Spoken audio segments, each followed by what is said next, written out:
Welcome to the party, pal. This is Fountainhead Forum 36. I have Gor Badalyan, who has founded the Ayn Rand Center Armenia. He's talking to us from Armenia right now. 10-hour time difference, but this will be an interesting talk. So how are you, Gor? Hi, Chris. Thank you. I'm fine. Just coming from one of our lectures about the objectivism and with full of energy. I am going to have a talk with you tonight and discuss different topics. And I think we're going to have good discussion today. Yes. How did you get into Ayn Rand? Actually, it's a really interesting story, and you will enjoy that. It's a unique story. It's my story, and also a little bit funny. I will tell you how I get into Ayn Rand. It's happened 3 years ago during the COVID period in the February, March. There is an event in the Georgia, Batumi, the Prometheus Academy. So from Armenia, there's a four people went to Batumi to being participating in the project, and the organizers who sent us from Armenia said that it's going to be something the economical project. They're going to be a conference. They're going to be they're going to be discussed about free markets, such kind of stuff. And so we went to Batumi. Do not even idea what we're gonna be touched in philosophy and gonna be know the Ayn Rand and such kind of things. So we went there. Is like the first day is like into the introduction day. The ice breaking. We get known each other.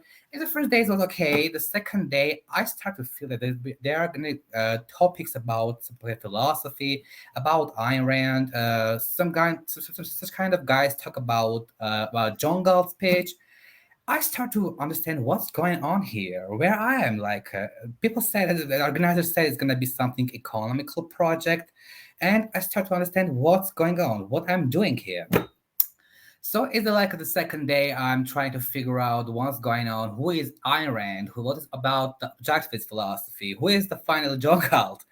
And the third day, I start to researching to understanding what kind of conference this is and what I'm doing here. And during the one of the panel discussion, when there are young people like me start to talk about the jungle school, about the objectivist philosophy, I do not miss this opportunity and have a talk with the organizer, and we start doing a project in Armenia in 2021. So from there, I start to be more closer to Ayn Rand and objectivism. We're doing the first project in Armenia in 2021, the second John Galt, the 2022, and in 2022 we also established the Ayn Rand Center Armenia. It's very fresh. We just established it 5-6 months ago, so we are a little bit fresh, but we are actively working in this issue, and we trying to promote objectivism in Armenia, and we hope so. Still now is going very well, and we're gonna be not stop and go forward. Yeah. Yeah. You said that was an event from the Prometheus Foundation in Batumi?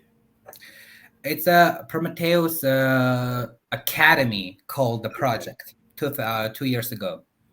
Okay, yeah. As I'm not mistaken, Prometheus Academy. Yeah. Yeah, Academy, yeah. So yeah. Batumi is that city in Georgia that's on the seaside of on the Black Sea. It's the big beach town in Georgia that people go to, which isn't too far from Armenia. You're in Yerevan, right? Or yeah, I'm living in capital Yerevan, which is the capital of Armenia. What's the reaction been like so far? About the philosophy. Yeah. I mean, actually, the reception in Armenia and things like that. Yeah, it's I'm not surprised, but very well, because Armenians, youth generation living in Armenia, love to educate and be educated. And this was a very fresh one regarding the non-formal education, because we are here more, there are some kind of topics we have already discussing and doing some kind of activity regarding the human rights, about the community development, about the social entrepreneurship, some kind of activity. But philosophy, it was the first time that we did in Armenia such kind of program with the Ayn Rand Center Europe. So it's a fresh direction in Armenia. So it's going very, very well. Yeah, I sometimes wonder if a place like Armenia or Georgia is a better candidate for this than, say, America. Maybe because it's a smaller country and it's easier to get a movement started that creates a lot of momentum, or also maybe it's because the countries aren't as far advanced and the people have less to lose by trying something new like this. A Actually, country a country that's more up and coming, whereas America, I think, is a country really that's more on its way down. in my opinion, it's Yeah, coming from that we always, as a region, always trying to survive, always trying to be in a line, and we do not miss opportunities to learn, to catch everything that we can take, and that's why we are success in these cases. Yeah, and we are motivated and trying to do everything that's going to be help us to be much better, be much effective and representable. yeah. That brings up the next thing I'd like to discuss is what can you tell me about Armenia's very long history? I mean, I was there last August and I saw the Garni Temple and I saw the Gaghard Monastery, which were just I could just tell, boy, these places are old, but they were so beautiful too for what they'd done. And what can you tell me? For example, I know Armenia was the first country to be officially Yeah. Christian. What can you tell me about Armenia's history going back to that? Maybe I will just start from in that period because there's a lot of history regarding the big Armenian, I mean, the empire of Armenia. I'm gonna be stay some point. It's gonna be also interesting for Skype, the people who are gonna be watch this podcast. Yeah, And I think I will start from that period when Armenia stopped the Christianity as yeah, a national religion. It was the period when they start the crater. It 301 year. It's the third century. yeah, Armenian 301st year, Armenia accepted Christianity as a religion, and after 104 years, there was created the Armenian alphabet. They are all like the connected yeah, history cases, and also I will say that Armenian alphabet was created in 405 in the fourth century. yeah, It's the alphabet consists in 36 original letters. It's created by the Mesrop Mashtots yeah, 104 years after Christianity was adopted as a national religion in Armenia by Grigor Luminator, the first Armenian Catholicos. However, the Bible was not available in that period in the local languages. The primary reason for creating their own written language was translating the Holy Book and make it available for local people.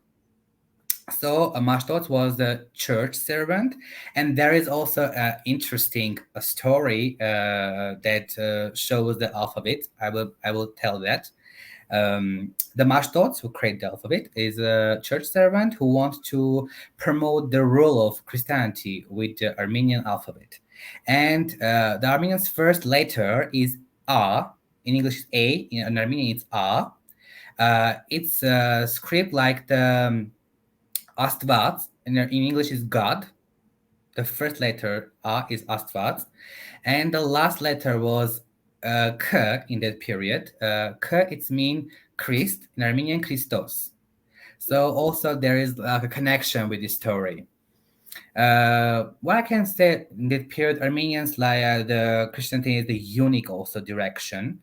We know that in general Christianity was three direction: Catholicism, the Orthodox, and Protestants or something like it. yeah, But Armenia have the special direction. It's called Apostolic. Only Armenians like the Christian of Apostolic direction. yes. Apostles, yes. Yeah. Actually, when people like there are a lot of talks and telling what's the differences like in this case. You also been here and you feel that it's more Asian and there are no like the fancy stuff or colorful things. I think you feel yourself there. So there is a different kind of the activities in the church. For example, I want to mention the baptism ceremony. Last year, I've been in Montenegro, and I just went to one of them church to just for interest, and I see the baptism ceremony there. And interesting things that they cutting the hair during the baptism ceremony. For example, in Armenia, we don't doing that during the baptism ceremony, and also they are wearing the white clothes. I think it's the Church of Orthodox. They doing that. They like wearing during the baptism ceremony white dresses and also walking around the church and singing some kind of song. For example, in Armenia, in Apostolic Church, we don't doing some kind of things. It's just a very simple way we're doing the baptism ceremony. So there's some kind of different differences, but in general, like the ideology is the same as the Christians. Yes. Uh, Is the and I was going to say, is the alphabet based on the Greek alphabet a little bit? It kind of looks like the Greek alphabet, but I'm not really sure. Actually, it's different. It's a unique alphabet, and maybe there is some kind of similarity with the Arabic, also a little bit also Greek, but it's a unique alphabet for credit only for Armenians. Also, the Georgian have their own or have their own unique alphabet. Armenia also have the unique. They only Armenians using that. Um, I'm not a master that case can comment that there is similarity with the alphabets, but as I know, it's some kind of the unique. I'm not sure in this case. Yeah. So from from the 300s and 400s, was Armenia usually independent, or where did they stand, or obviously things like the Byzantine Empire and other empires, uh, the Muslim yeah, Empire, and other actually, empires that came through Armenia, there. yeah, Armenia faced during nowadays with Ottoman Empire, with the Persian, with Russia, with I don't know, with the Armenia would like a face with everyone, and that's why we also mentioning that church and Christianity in general help Armenians like to survive and do not lose her faith during these like the ages. That's why there's a big connection with the Christianity and Armenia. So it's like the one body we can say in general. Yes, actually, it's nowadays a little bit changed, and connection with the people and the church, the pricing, and also the church influence in the people living in Armenia a bit changed than like in the past ages. But in general, Armenia is like proud in this case to promoting the church and Christianity in general. It's coming, like it's the problem that is coming from the families. Like you're not choosing you are like a Christian or not, you are a Christian or atheist, or you don't have the choice in this case. Like it's coming from the family. The family is Christian, the children are gonna be Christian. So it's like the wave. It's going like a unchangeable thing. Yeah. Well, obviously, too, but much like the Balkans, the Caucasus region is an area where the Russians and the Turks have fought a lot of wars, and it seems like Armenia's tried to be neutral, or they usually end up favoring one side over the other. It definitely seems like Armenia is more sympathetic to Russia than Turkey right now, obviously. Actually, Armenian nowadays is very neutral for all the kind of the conflict, and so we also have 2 years ago the war with Azerbaijan, and Yeah. we can say we learned a lot of things after that, and also nowadays, for example, the Ukraine and the Russian war, and Armenia also took the neutral position in this case, not promoting no one, so we are learning from the past lessons, and I hope it's going to be continuing situation, and Armenia will Yeah. learn the lessons that life give them. Do you think what do you think the relations between Turkey and Armenia would be a lot better if the Turks would simply admit and say, "Hey, we did this horrible thing, and we're sorry." Actually, it's possible because if we look in general with the relationship with Armenia and Turkey, Yeah, there is no another case that I can mention. The only case is the genocide. Actually, yeah, 1 month ago, I have talked with a guy who living in Turkey, Istanbul, and we have talked about this as a young people. And I asked him like what kind of mindset in the Turkey regarding the genocide, and he mentioned that for example, 8 9 years ago, it was the popular topic in Turkey because it's also the 100 years of the Armenian genocide, and it was a very popular in that period. But nowadays, like the Turkey, it's not popular topic in Turkey anymore. And I asked him, what about the youth? Like, what the youth thinking about? And he said that Turkey is a little bit a nationalist, and they can accept that, even if they know that, for example, they did it, but they like they're gonna be feel that they are like a loser, And yeah, it's his words, it's not mine. I just listened to what kind of the opinion of the guy who living in Turkey. But in general, I think, by the way, it's gonna be in the near future gonna be also the strengthening of the relationship between the Armenia and Turkey, because we need to be a really objectivism in this case. We are living here. We're not gonna be each country living here, and we'll live in the future also. So we're gonna be, by the way, to find the way or the lines to live in peace together. And I don't know, you've been in the Museum of the Genocide when you yes, visit I in have. Armenia. You've been there? I've been there most definitely. Yes, it was definitely something I wanted to see when I was there. And Yeah, obviously, obviously none of the people who perpetrated this genocide are alive now. I mean, I'm not saying that the Turks living today have to, you know, give you money, but at least acknowledge that it happened and say, yes, this was a horrible mistake.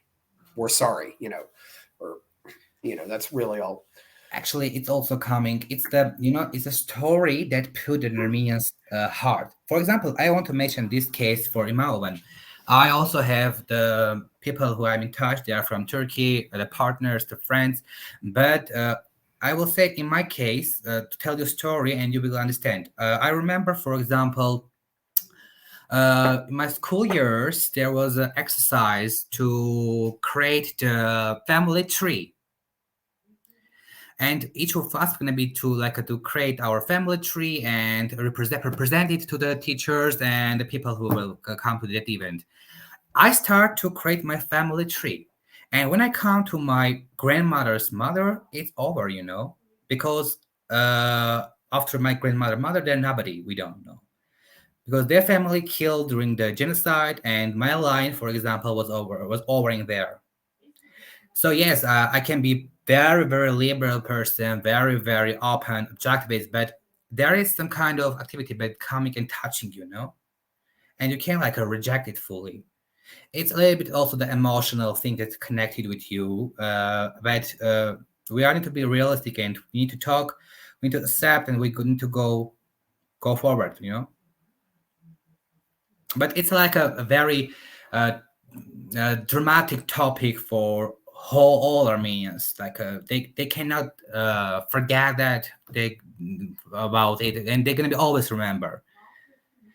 And also, I think it's gonna be, if there's gonna be a revolution in Turkey, and there's gonna be some new government, and they're gonna be work for that case, and also maybe gonna be accepted. For example, we always be putting the Germany case. So I think if they're gonna be accept, also just accepting, yes, as you mentioned, not paying like a money, I don't know, giving some kind of the stuff, just accepting maybe also can be good step for the creating the new relationship. I don't hear you.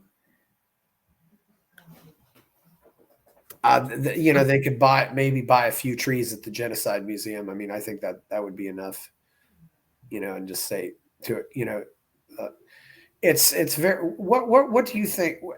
The Ottoman Empire was a large empire that included a lot of different ethnic groups, especially at its height.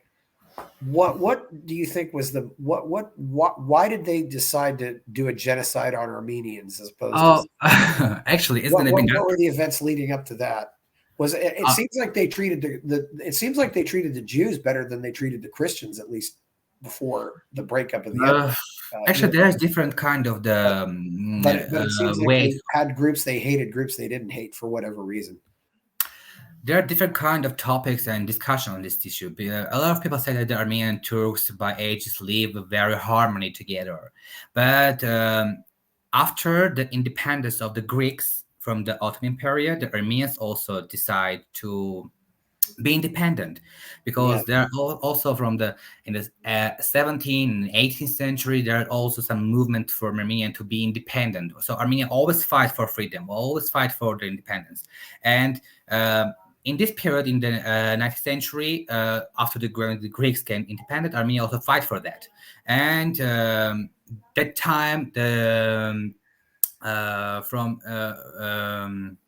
as I know, the Young Turks, it's called Young Turks, using like the situation of the first war and planned the Armenian genocide. I can't say the reason, because we don't know what is correctly happened. Maybe there is also some kind of another country state influence in this case. I'm not sure with this. Yeah. I can't say 100% this is the right, this is not. But the story is that it's happened. It's a fact, so we can't reject that. 1.5 million people die, killed. We can say, don't die.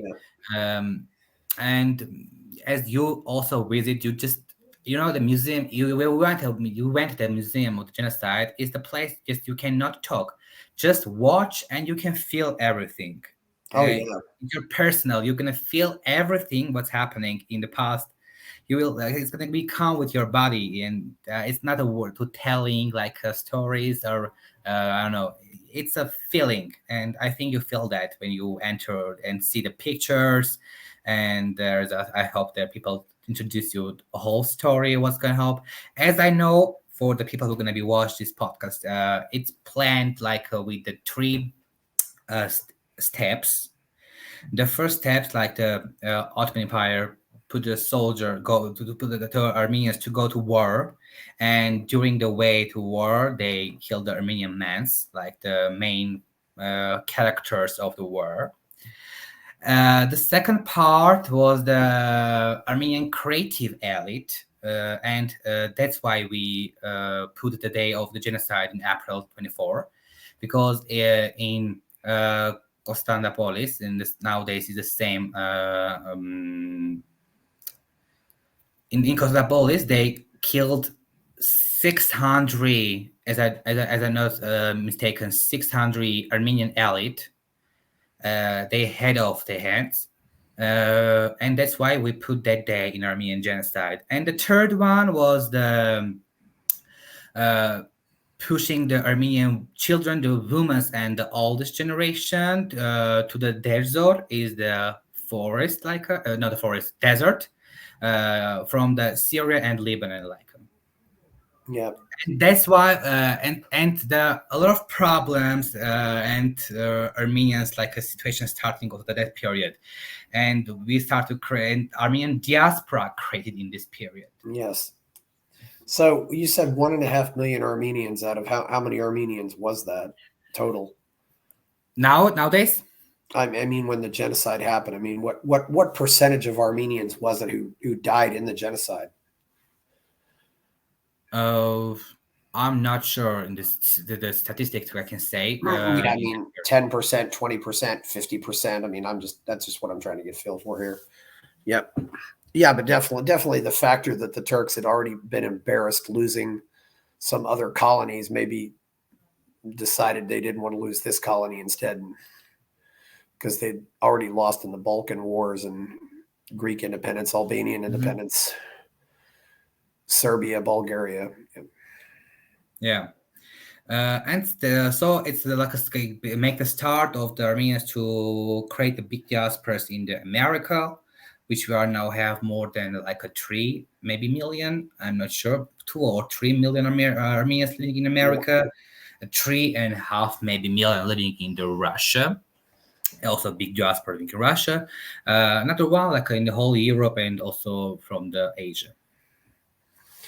So so Armenians have went to Russia, they went to America, they don't really go to Europe, I guess, but yes, we have also the little Armenians in Europe, but they are not too much. We have big diaspora in French, but mostly the big one in the French. Yeah. Austria, maybe. I'm saying Austria because I had a direct flight from Vienna to Yerevan. So Actually, there is, but maybe there is 100,000, maybe something like not too much. yeah, It's not little, but it's big, not something like a big one. Yeah. So what's Armenia? What was the situation after the genocide? I mean, I know there was an independent republic in the Caucasus. I think the three countries got together and had the Trans-Caucasus Republic for a while. And then they were talking to the Soviet, and then of course the Soviet Union, and then of course ever since the Soviet Union. I'm curious to know what's happened since then. After genocide, so it 1918, like we could say, that period Armenia also 18 to 20 take the first independence in short period. And also and after it was a little time, the Bolsheviks like put the Armenian to the Soviet Union. In 1920, and in 1991, when the collapse, Armenia get independence. Yeah, and almost immediately after that, it seems like some of the fighting with Azerbaijan started, right? Or fighting with Azerbaijan in that period. Yeah, I mean, when did the fighting with Azerbaijan start? It's the first war with Azerbaijan is 1994. It's like a finished first war with Azerbaijan, and Armenia in the time make a victory and put the can take back to Nagorno-Karabakh autonomous region, and also the 7 another regions which not Armenians. It's the Azerbaijan regions, territories, but that regions helped to connect the Armenia and the Nagorno-Karabakh, or as I love to say, Artsakh. And nowadays, after in 2020, when 2020, when we have the war, Azerbaijan take this lands back that we take from them, the 7 areas. And now we have only a little bit corridor that connect Armenia and Artsakh. Nagorno-Karabakh is the same, we're using same. Yeah, Nagorno-Karabakh, yeah. Yeah, and nowadays we also faced with the problem because it's going to be more than 2 months, 60, I'm not sure, 62 or 63 days, more than 2 months, that Nagorno-Karabakh is isolated from the Armenia borders, and they are the humanitarian crisis.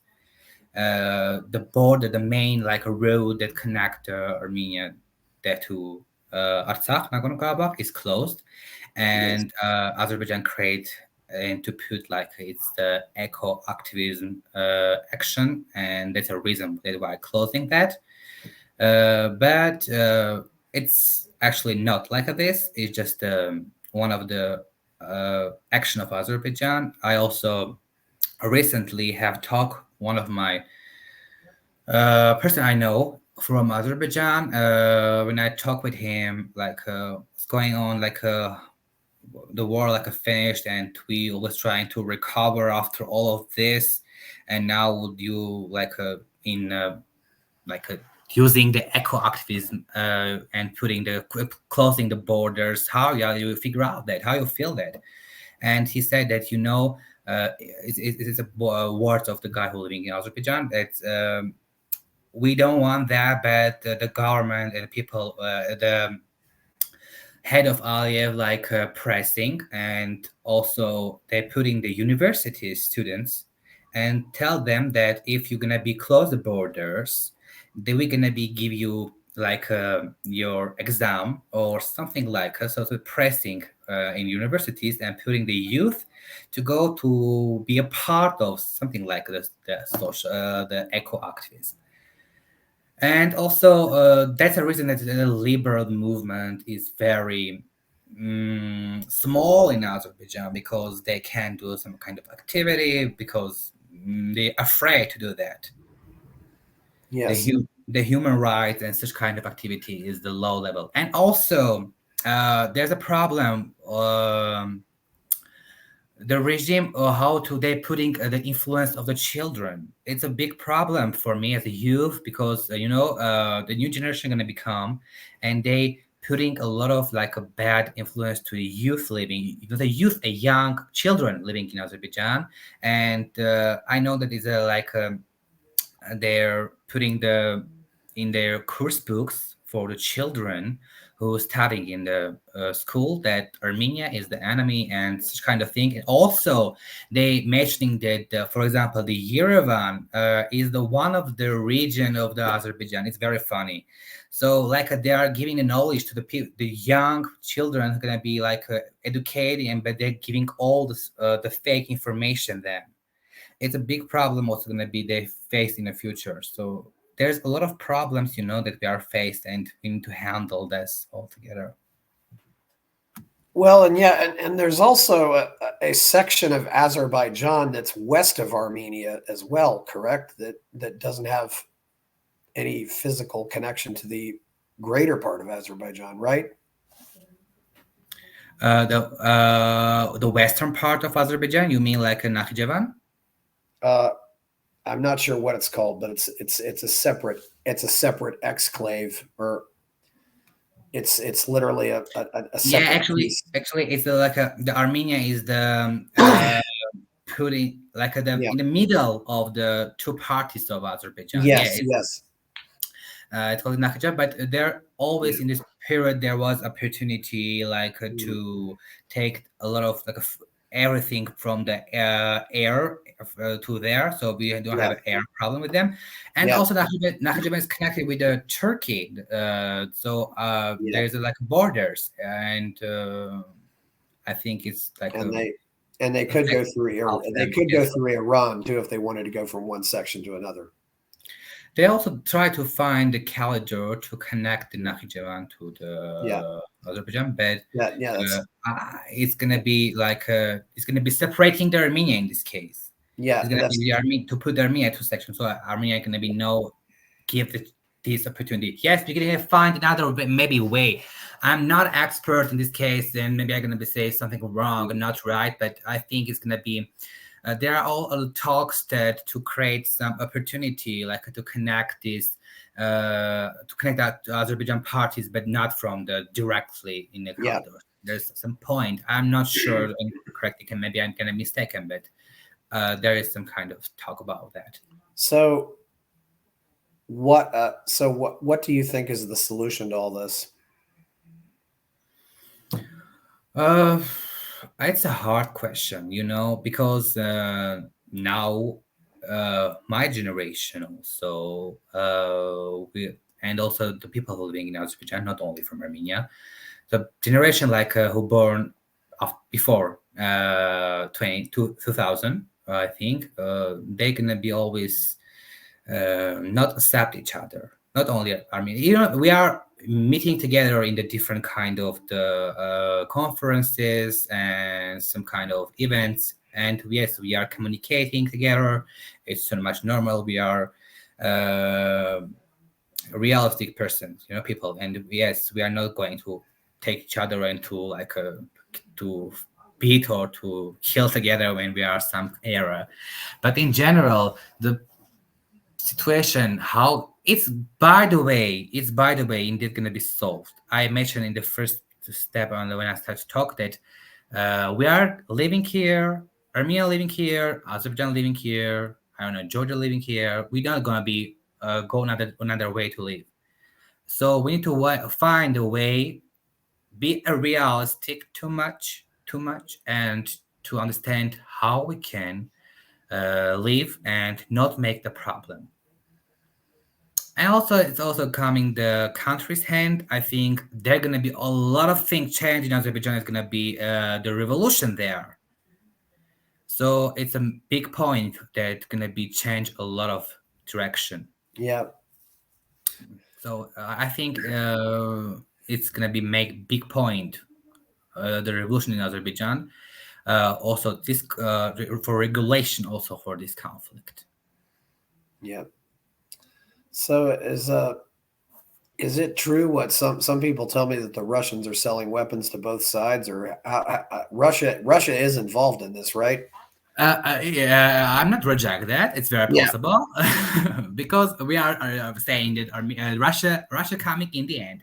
You know, is the Armenia and Azerbaijan like the little brothers of Russia, and Russia depends on the situation, depends on the weather, to give the advantage to one state and another time to another one. You know, so both sides and also Armenia and also the Azerbaijan know but in this case we do not have a lot of like option. Here is a problem. Yeah, I'm not rejecting the fact that, for example, the Russia selling the weapon to Azerbaijan, also Armenia, also maybe I don't know to Armenia maybe a little Yeah. bit percent cheaper than in Azerbaijan. I'm not sure. Maybe the I different. Maybe cheaper in Azerbaijan than Armenia. I'm not sure, but it's I possible. Yeah, why not? yeah, I I'm think I not saw rejecting some it. Russian artillery when I was in Armenia, is why I'm bringing that up. But yes,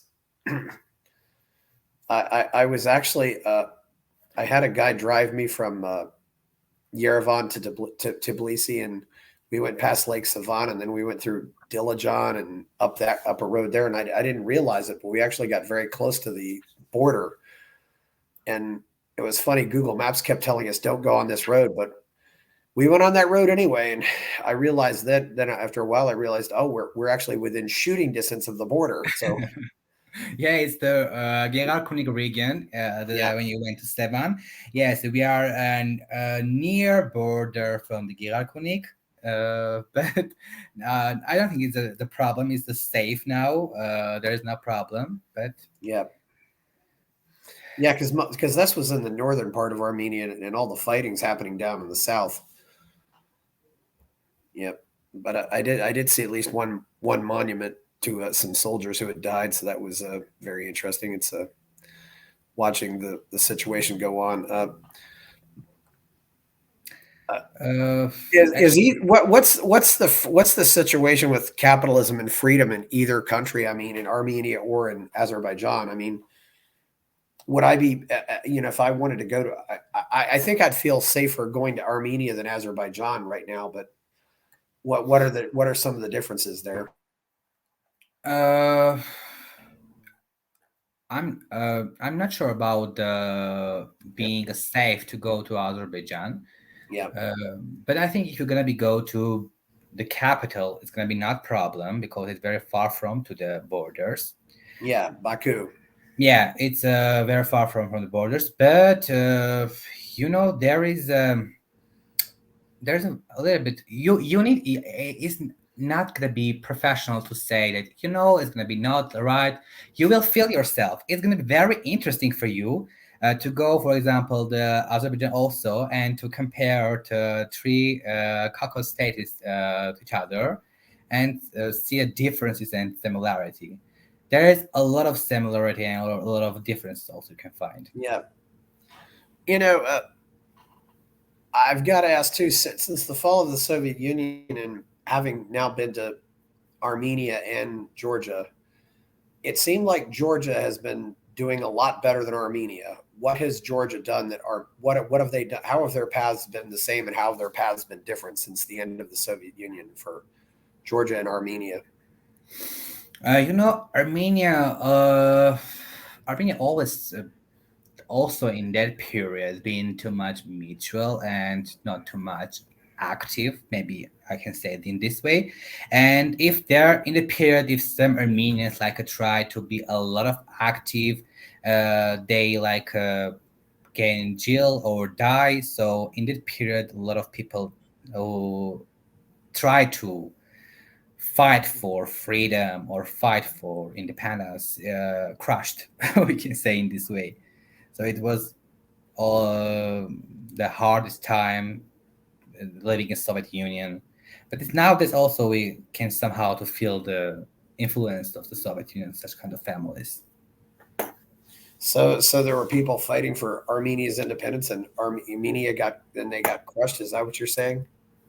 You want to know some people who fight for that period for Armenian independence? Yeah. Actually, there I will a bit go to the a little bit this 18, 17, 18 centuries, which were the political parties that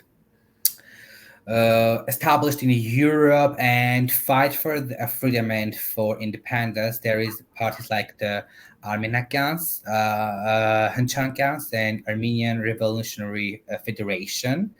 They were established in Europe and they fight for Armenians' independence.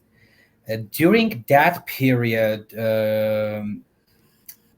I want to. There is, I can imagine, remember some liberal person who, during the Soviet Union time, fight for the freedom.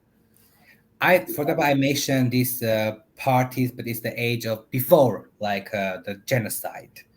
But after it, there is no then too much active. I can remember someone that very liberally way fight for freedom.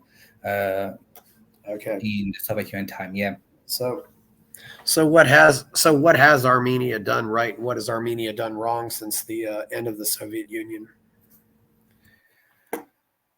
Doing a wrong or doing a right, maybe. I think Armenia being a little bit in shadows and not to impress a lot of activity. I think Armenia wait for the time, and when there's time was come, Armenia also fight for its freedom in 1991. Yeah, it just seemed like Georgia. It just seemed like, based on my experience of visiting both countries, that Georgia was doing a lot better. I mean, the biggest contrast for me was just how ugly some of the buildings in Armenia were, and the Georgian buildings looked like they were still really beautiful. Mm-hmm. Yeah, there's also the difference between the Georgians, for example, Armenians and the Russian relation, and also the Georgian and Russian relation. Also, they're very different. Yeah, I mean, Georgia is definitely not friendly with the Russians at all. I mean, I saw Ukrainian flags all over Georgia. I did not see any of them in Armenia, not one. Yes, because maybe there is a reason. Because during the Armenia and Azerbaijan war, Ukraine supported Azerbaijan. Oh, did they? Yeah, and why did Ukraine take the side of Azerbaijan? Yes, and as in Ukraine also give the weapon to the Azerbaijan for fighting to Armenia, and it's the phosphorus that not accepting to use during the war. And as I know, it's kind of weapons to Azerbaijan that used to Armenia is gift, or maybe they buy.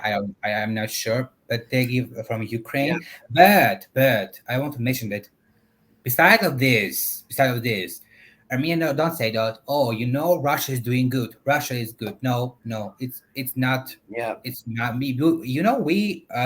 We went through this. We feel this. We can say it's a good thing, and it's fine that Russia doing such kind of stuff with the Ukraine. No, it's not acceptable. It's aggression, and we accept that. But we not promote it and also I want to mention one things also. I traveled last year during the Ukrainian-Russian war in Europe also. For example, in Greece, you can also not find any flags like the Ukrainian, and also I've been in Paris. There is also no too much like the Ukrainian propaganda or Ukrainian flags. So it's not only like not only the Caucasus. So in Europe also you can find. Yeah, Yeah, I've been in Kazakh Republic.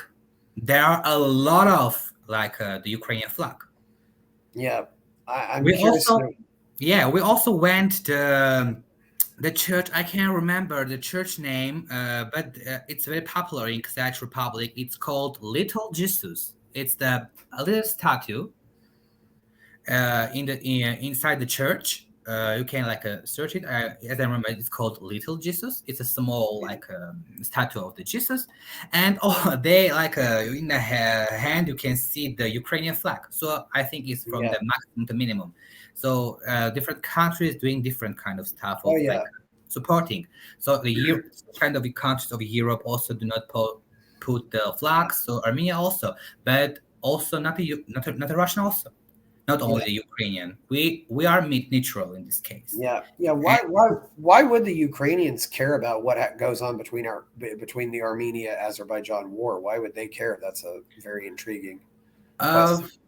I don't know what the reason. Maybe there is some economical reason there that And they're this was in support. and this was in '94, I think you said, or is that still happening now? Maybe possible. Yeah, Yeah, I'm not sure, well, but regimes change, yeah, but I by the way, Ukraine in general support the Azerbaijan. Actually, there's also some kind of activities when the war happened. A lot of like Ukrainian singers canceled some kind of concert in Azerbaijan. But in general, like the Ukrainian government support. I don't speak about people, you know. When yeah, I'm using the Ukraine or I speak about the government, not the people living there. The government support the Azerbaijan. Yeah, I'm not a specialist in political activities, so maybe I don't know the correct reason and can put some kind of line why yeah, they do it and there some kind of reason, but that's a fact. That's all the not a good weapon them for using to Armenians. yeah. I've, by the way, chatted with at least one Russian libertarian who right now is hiding out in Armenia. Are some of the other liberty activists from Russia hiding out in Armenia too, or have you talked to them, or are they because they risk getting arrested if they stay in Russia? Mm-hmm. It's problem, you know, it's Yeah. some kind of they are like afraid to talk too much about that. Okay, if you don't want to talk about that, that's fine. Yeah, I understand. Not me, just people who like are gonna promote, not me. So certainly, how capitalistic is Armenia right now? Has Armenia become pretty capitalistic since the fall of the Soviet Union, or is it still pretty?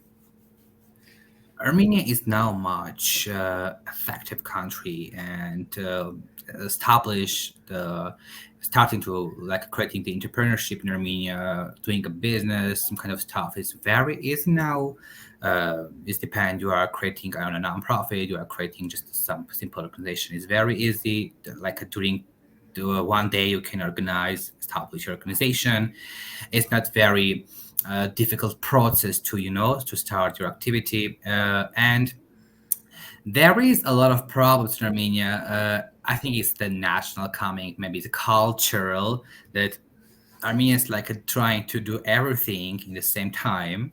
Yeah, And when I can be mentioned here, the Adam Smith theory is not a little bit working in this case because they are not concentrate their own mind in one activity that's gonna be give good result. They're trying to uh, we have some kind of things words sentence in Armenia that I'm a pilot in the air, I'm a walker in the ground, I'm a diver in the sea. So it's yeah. there is some kind of mindset inside the Armenians that they can do everything, This- and it's a problem a little bit because they are every a lot of Armenians think that they are politicians, they are economists, they are business analysts, they are journalists, they are family advisor. You know, everything they are like a feeling that they can do. yeah, It's a problem. So, but in general, Armenia is very free now. Really, yeah, and you also. I will also like to listen your opinion how you feel that being here. yeah. So it's The IT industry is also going rising very very well in Armenia. We have more than uh, 10 and maybe a bit more thousand activities in the IT sphere, In the what employers, sphere? IT spheres, innovation technologies. Information technology. Okay, yeah, I wanted to make sure I got that. Yeah, Yeah, it's yeah, a very growing sector in Armenia. that's Beside good. the industry. Yeah, Yeah, it's very, and also the government making the opportunity for them about low taxes and giving the opportunity them to give low tax and do some kind of activity. And yeah, there is also a lot of sectors like a micro businesses you can like establish here. It's easily way there without taxes, so it's easy to if you have some profession. There's some kind of profession, not for everything, but there is like the shoemaker, high maker, some kind of like the profession you can use and paying too much small taxes in general, which is very effective like to establish a business in Armenia. yeah. Uh, has Armenia ever had bordered the Black Sea, or has it always been landlocked? You mean like the blockade with another country? Well, I mean, for Armenia to ship out anything, it really, I guess, all their imports and exports go through Georgia, right? I mean, if Armenia wants to get access to the world, I mean, they don't. That Armenia is not on the Black Sea, and it's not on any ocean. Yeah, So, has it that's ever been on the Black Sea? Yeah, that's a problem that the Armenia expensive than, for example, the Georgia, because a lot of like the import experts going to buy air, and also there is a direction from the Iran and Armenia also have not only good brotherhood relationship with Yeah. Georgia but also with Iran. It's not the same with Georgia. But it's a little bit difficult because we have the totally different culture, different religion, different mindset. But we have the respectful relationship with the Republic of Iran. Oh, So really? it's, Yeah. yeah, and the reason also one thing is very necessary to mention that the diaspora. So diaspora is actually everywhere, doing a great job and making the influence regarding the relationship with countries. And we have the uh, big diaspora in Iran, in Tehran, and also in Sfahan. It's the oldest city in Iran. And there is not only just a diaspora, there is community that they also have a church. They're like walking in this community without hijab. So like they are living freely, I can say. Yeah, it's like an area community that enjoying. I'm not sure they can also can drink, for example. It's not acceptable in Iran, you know. So like they're feeling free and living in Iran. So I mean that it's a good relationship also with Iran and Armenia. What's your take? I was going to ask you about relations between Armenia and Iran because you do have a border, but what's your view on what's happening in Iran right now with some of these Actually, protests?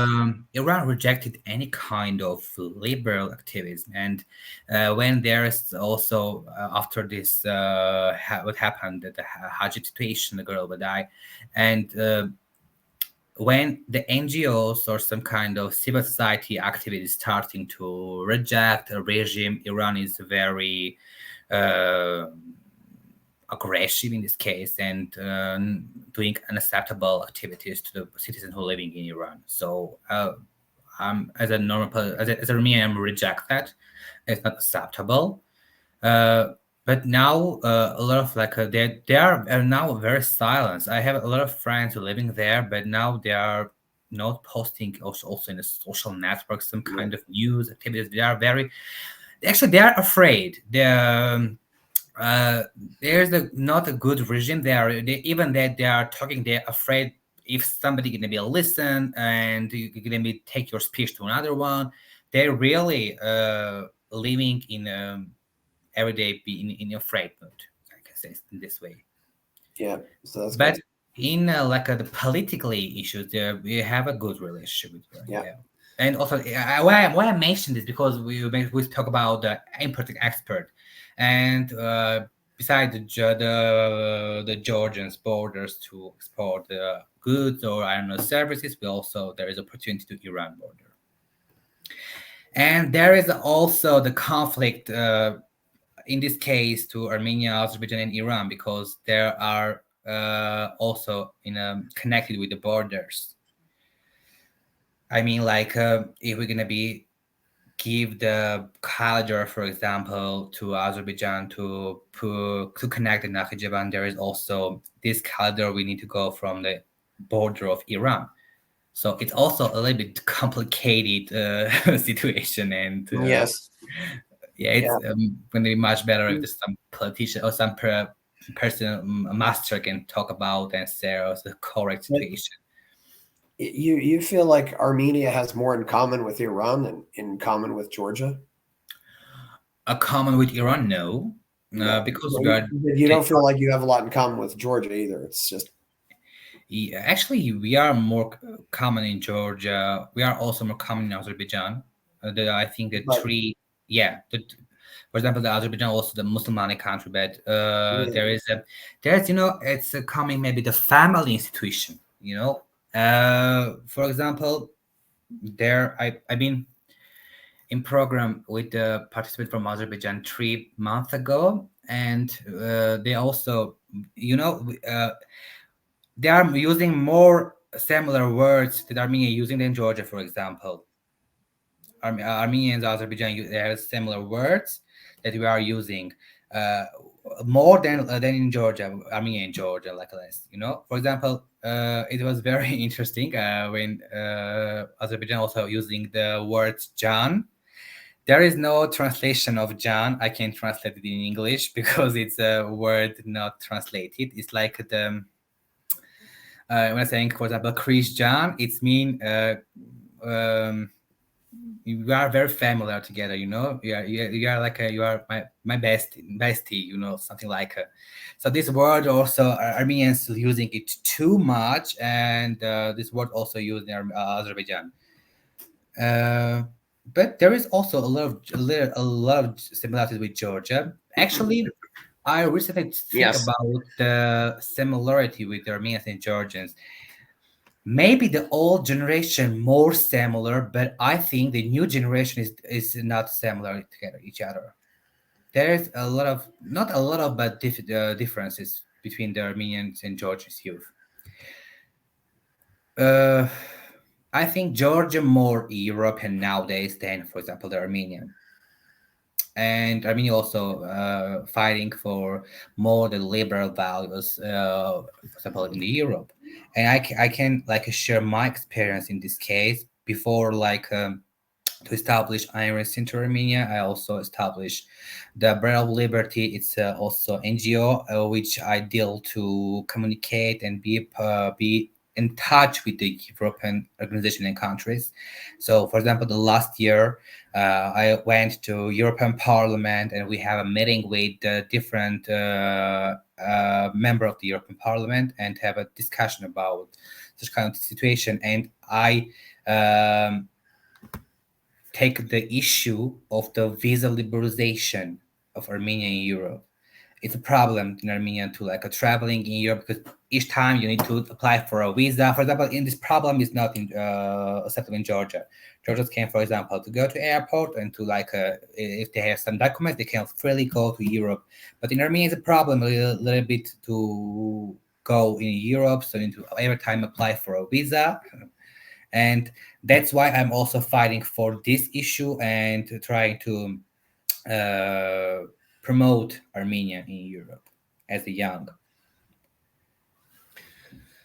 Most certainly. So, do you?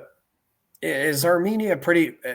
Is everybody in Armenia pretty much, as you said, apolistic Christian, or are there Jews, Muslims living in Armenia as well, or is it Catholics? Actually, Armenia, Protestants? there is small groups that maybe from the different religions, but and percent maybe I'm gonna be mistaken, but 90 like 4 95% of the in general population in Armenia, they are in the same religion, as apostolic. They are, most of them is apostolic. Muslim, we maybe there are some groups, but there are not too much Muslims living in Armenia. Yep. And also the Armenians population, the 92 or 93%, they're truly Armenians. So Armenians, only Armenians living in Armenia. Yep. Actually, there are a lot of Russians nowadays in Armenia, but in general, Armenia living now. It's the when you get together, when you meet up with some Georgians or meet up with people from Azerbaijan, do you all speak English, or what's your commonality there? And nowadays is the English, but also the Georgian and Azerbaijans also know the Russian, and in Armenia we also study the Russian at school. Yes, I can say that in my period of the school, the Russian being the second language in Armenia, but nowadays it's the third language in Armenia. So Armenia also nowadays, maybe the last years, trying to not to be too much in the Russian influence and trying to fight for the freedom and the values of the European values, the free values, and fighting for them. And that's why nowadays the Russian also in the new generation not using Russian. They are only speaking English. And during the common, for example, the event conferences, we in general speaking Russian, in English, sorry, but we understand also Russian is a second option, like for us, if we're gonna be certainly, that certainly sounds like things are moving ahead well. It was somewhat a requirement you learn Russian. I think there is still also in Georgia. I'm not sure, but I think also in Georgia and also in Azerbaijan they're still studying the Russian. Yeah, and I'm not sure. Maybe to Georgia, some kind of they are like a put off the Russian language from the school, but we are still like studying the Russia, and there is also a lot of access to Russian platforms that you can watch the movies, some kind of the Russian language. So we are in touch, the Russian. And also, by the way, we have the familiars who living in Russia, and you, by the way, in touch with them every time. So the language is maybe going to be less useful and effective beside the English, but we using that. Do Armenians tend to think of themselves as part of Asia or part of Europe, or maybe not part of either one? It seems like the Georgians are thinking of themselves as being part of Europe. If I'm gonna be talk to the whole Armenians point of view, maybe I'll say Armenia is the also middle in this situation. I would lie if I could say that Armenia fully is the European. No, there is also mindset from the Asian. Yeah, so that's why we all sometimes saying that Armenia is the cross of the Europe and the Asia as a country. So I think there is not fully in Europe and not fully in Asia, or I don't know this term. It's a middle. It's a middle. For example, what your thoughts in this case? What are my thoughts in this case? Yeah, so you've been also in Armenia, in Georgia. So what do you think about as a stranger being here? What kind of vibes you feel yourself? I found the people very friendly in Armenia and Georgia. I really felt like I'd love to go back here. Yerevan seemed like it was a little bit dirty, especially when I looked at the kind of this dust in the air. And when we got a little ways out of town, that dust went away. I didn't spend as much time in Yerevan as I would have liked to, and I would have liked to have seen more. The buildings in Yerevan, as I pointed out, were kind of ugly, but people were nice. They wanted to help out.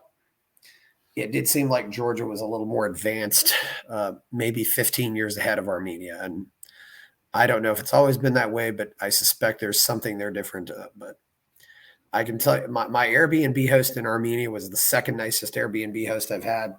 She set me up with a guy who drove me around, and people were nice. And I really wish I could go back and spend more time in both countries. Yeah, I think the people in general who live in Caucasus are nice, not from only Armenia, only Georgia, only Azerbaijan. They are all like nice. It's a mindset that they are sharing always to help people, share with people. So we also some kind of trying to not a change, not change, but to make it like a choice. Not doing it like a sacrificing yourself, or make it to choice. So people need to think to do that or not just generally automatically to do that. For example, people Yeah. there are Armenians automatically helping the people, not like a thinking I need to do that or not. So we need to change that mindset. It's very necessary for Armenia. I think it's in general in Caucasus problem, but maybe the problem is that the revolution and some kind of activities Georgia start more is than Armenia, and also can be the part of this. I think myself that Armenians the revolution happened in 2018, and the Georgians make it more like a 5 years, 2012 or 13, the revolution. Yeah. What's the 2018 revolution you're talking about?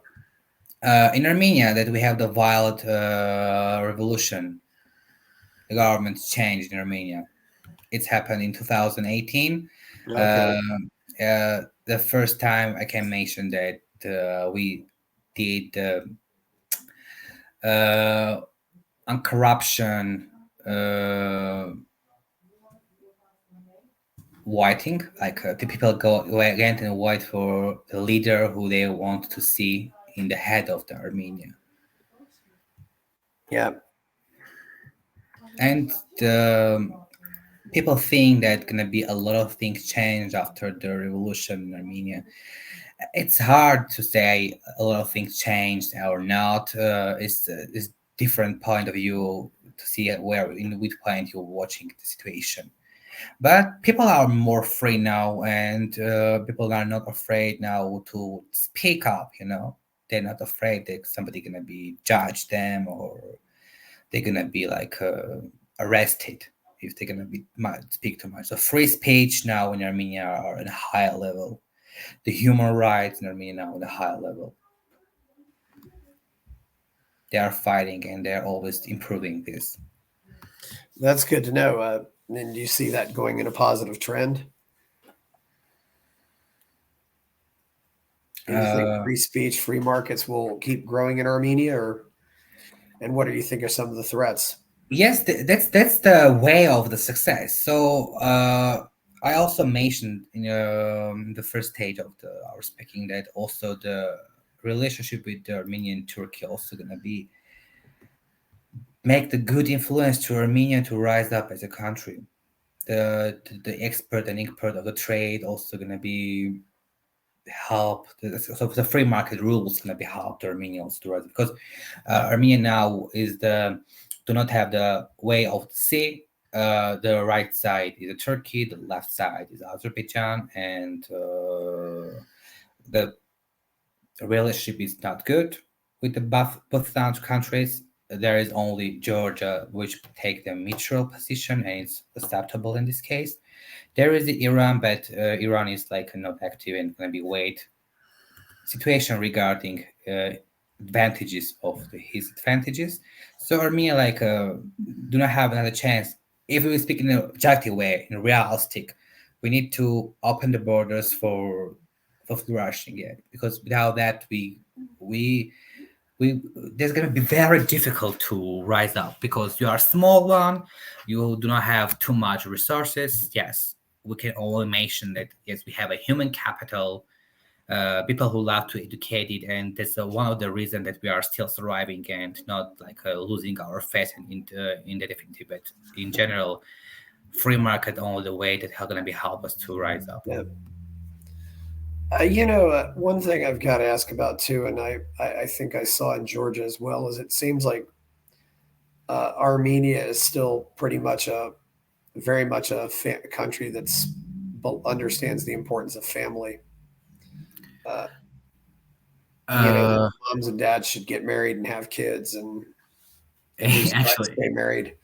I mean, it's America and Western Europe has completely thrown that into the garbage, and it's why Western civilization is in a lot of trouble right now.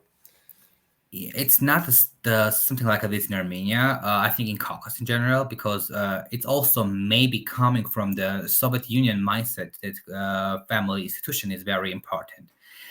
I will say that during maybe the 10 years, a lot of things change. A lot of divorces, Yeah, not to my high, but maybe every 5 from the 15 or 50 maybe gonna be divorced, maybe 10 of from the 50, like that 20% or 50%. There is a rate of divorces maybe, but in general Armenia put a lot of attention to family institute, so it's still working effectively. Beside that, it's gonna be good, effective or not, but families still have the influence in general. But I think it's coming from also the Soviet Union. It's coming to the Russian mindset. yeah. Russia has a very the communists tried to destroy the family, but I think that was one reason why some cases the situation has been better in Russia or in Central Europe.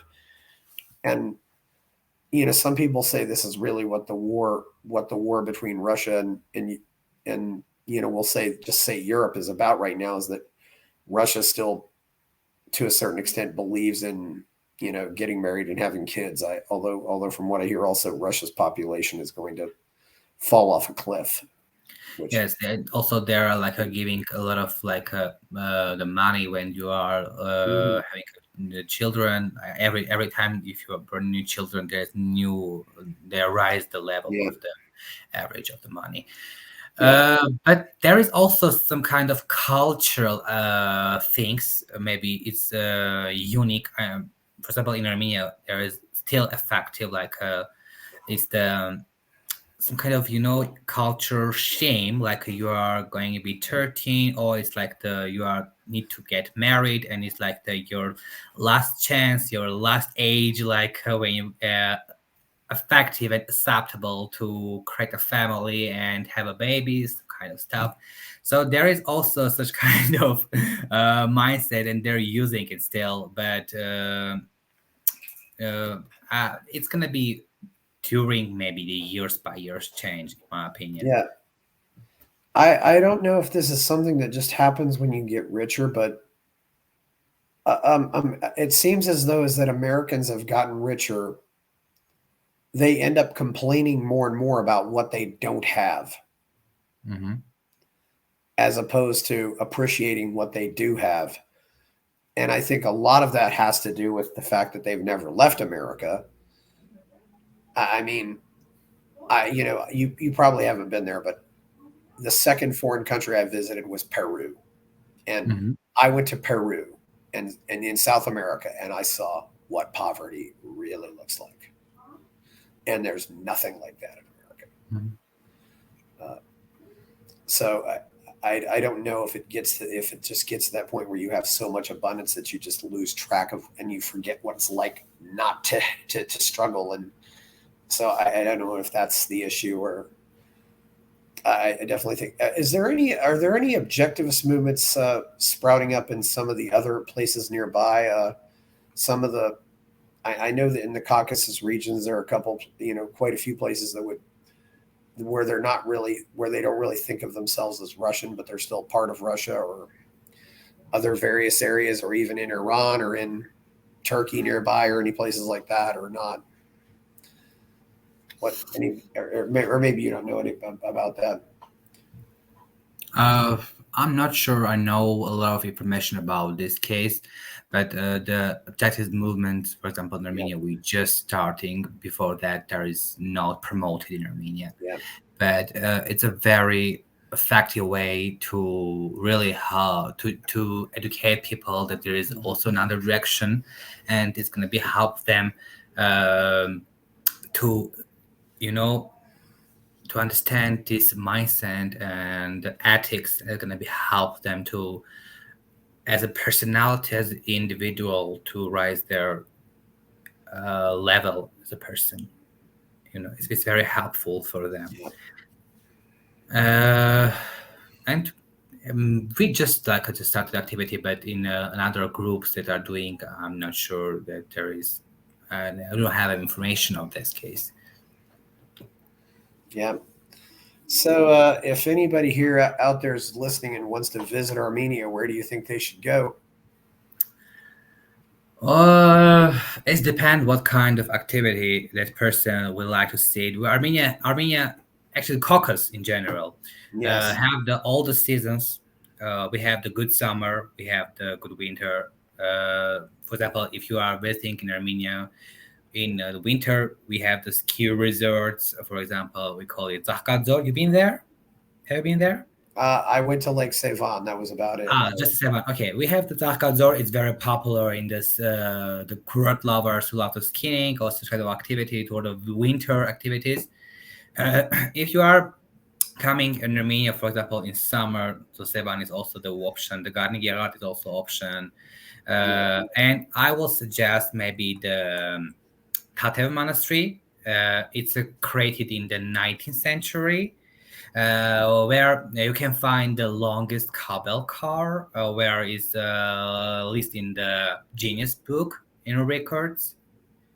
It's a non-stop, like a five and a half or 5 and 9 or 7 kilometers without stop. Is the biggest cable, and you can from there you can see the Tatev Monastery. You can just research, and it's a very beautiful place that I think every eyes need to see that. Yeah. I felt like, I had a driver just to go from Yerevan to Tbilisi, and that was certainly worthwhile. It's nice when you have a driver and you can just stop and take photos anywhere and see the scenery. I know. I wonder too. I wonder what is that. I know it's really long, but you can also take a train between the two cities. Although it's a really long trip because it loops around all the mountains. But yeah, this is the beautiful places when you are like the driving or you're sitting in the train and you can enjoy the Caucasus nature. So you can also spend this time. Just for example, from the Yerevan to Tbilisi is gonna be 6-7 hour by train. Maybe I'm not using yeah, train. I'm always by car going to Georgia, but I'm always every time I'm enjoying the nature yeah, that connected to the states. yeah. Yeah, it's a lovely place. So, anything else you want to say before we go? I want to say thank you. I think it's going to be interesting for the subscribers in the future to listen our interview. I want to say thank you, Chris, for the interview, for Yeah, invitation. I try to give the all information that I have in my point of view. It's only my point, and so I think I try to not to give the not correct information. So we are fighting for the liberty, for the freedom, and we hope that everything gonna be handled, and we're gonna be find the peace of this region because it's a beautiful region, and we will live here by ages. So I hope we can be find together. The youth generation will sit in the table and will find the right way for the future to yeah. living and to flourishing this region. Actually, I should have asked you where is some of your support come from? Does it come from Ayn Rand Institute, the Objective Standard, the Atlas Society, or any of these other groups? It's Who are your friends in America? it's coming from the friends of America, yeah. Okay, yeah, if you don't want to say that's fine, but yeah, I should have asked you that. But yeah, so okay, well, hopefully I'll see you at some other events, or we'll see you around. And I said, okay, I got a Georgian on this podcast. Now it's time to get an Armenian because I love both countries, but I'm trying to get as many countries on here as I can get. So that's just to get a good view of the world. It definitely has been very interesting. So I do appreciate having you on here, and thank you very much. And we'll stop now.